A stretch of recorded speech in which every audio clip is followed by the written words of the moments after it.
கைகளில் உன்னை தொடாமல் கண்கள் தூங்குமா சந்தன தேனை தராமல் தாகம் நீங்குமா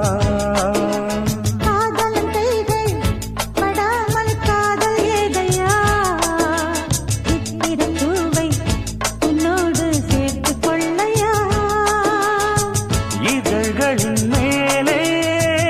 இதழ்களினாலே கதைகளை தீட்டு சுகக்கொடி ஏற்று மன்னவனே என் மன்மதனே என்னை தொட்டு தொட்டு தழு பட்டு